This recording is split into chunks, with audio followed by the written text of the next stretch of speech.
In a quaint village, nestled among rolling hills and cherry blossom trees, there was a small Zen monastery known as Kaizen. The monastery was famous not just for its teachings, but for a beautiful, serene garden that seemed to possess a magical quality. Many believed that anyone who spent time in the garden would find peace and clarity. The story begins with a young man named Hiroshi, who lived in the village.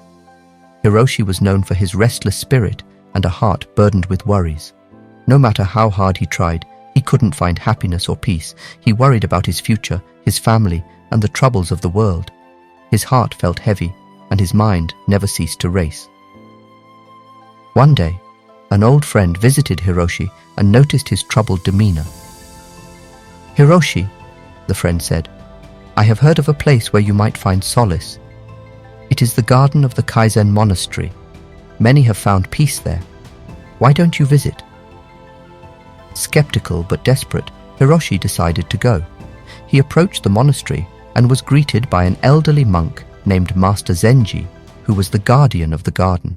Master Zenji had kind eyes and a gentle smile that seemed to hide centuries of wisdom. "Welcome, young man," Master Zenji said. "What brings you to our humble garden?" "I seek peace, Master Zenji. My heart is heavy and my mind is restless. I have heard that your garden has a way of calming troubled souls." Master Zenji nodded and led Hiroshi into the garden. It was unlike any place Hiroshi had ever seen. The air was filled with the delicate scent of cherry blossoms, and a gentle breeze whispered through the trees. The garden was a tapestry of vibrant colors and harmonious sounds, birds chirping, a stream gurgling, leaves rustling. "Before you find peace, Hiroshi, you must first understand the nature of your unrest," said Master Zenji. "Walk through the garden and observe. Listen to what the garden tells you." Hiroshi wandered through the garden, taking in the beauty and tranquility around him. He came upon a small pond where koi fish swam gracefully. Their movements were fluid, effortless, and serene. As he watched them, he felt a strange sense of calm beginning to wash over him.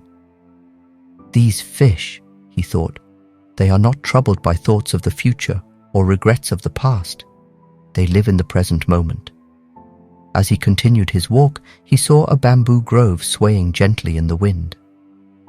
The bamboo, though tall and slender, bent easily with each gust of wind, but did not break. Hiroshi realized that true strength lay not in rigidity, but in flexibility and adaptability.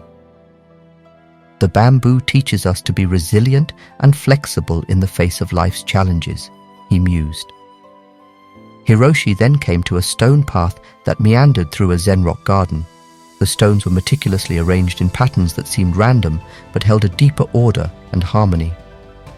It reminded him of his own life, which often felt chaotic and disorderly. "Perhaps there is an underlying order to my life's chaos," he thought. "I just need to see it from a different perspective." He sat on a bench under a cherry tree, lost in thought. Master Zenji approached him and sat beside him. "What have you learned from the garden, Hiroshi?" "I have learned to live in the present like the koi, to be flexible like the bamboo, and to find harmony in chaos like the stones," Hiroshi replied. "Very good," Master Zenji said with a nod, "but there is one more lesson the garden holds for you."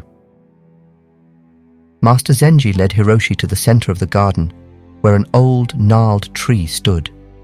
It was not as beautiful as the cherry blossoms or as tall as the bamboo, but it had a certain majesty. The tree had clearly weathered many storms, its bark rough and scarred, yet it stood tall and proud. "This tree," Master Zenji said, "is a symbol of endurance and strength.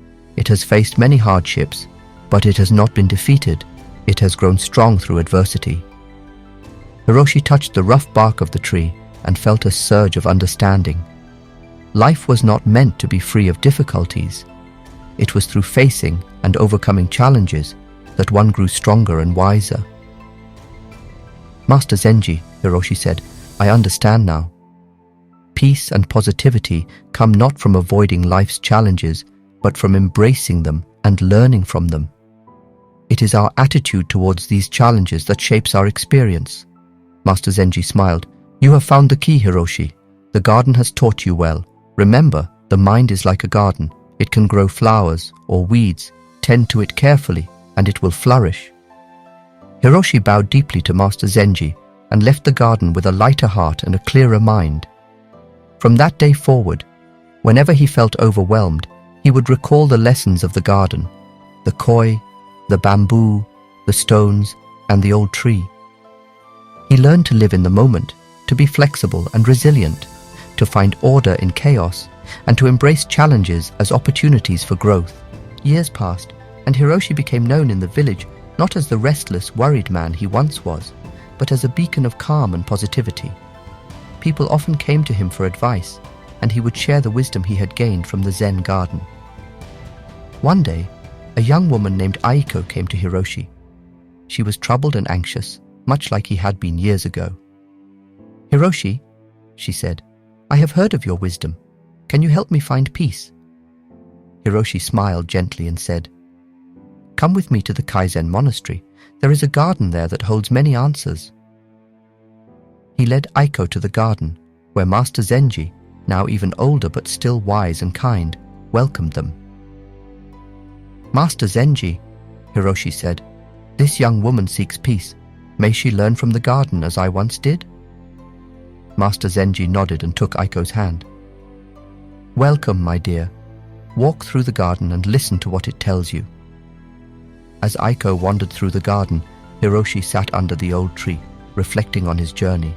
He realized that life was a continuous cycle of learning and teaching, of finding peace and sharing it with others. The garden had given him a precious gift, one that he now passed on to those in need, and so the Zen garden of the Kaizen monastery continued to be a sanctuary for the weary and troubled, a place where anyone could find peace, clarity, and the strength to face life's challenges with a calm and positive heart. In the end, the true magic of the garden lay not in its beauty or tranquility, but in the lessons it taught and the peace it inspired within the hearts of those who walked its paths. And in this way, the garden's legacy of calm and positivity lived on, touching lives and transforming hearts, one soul at a time.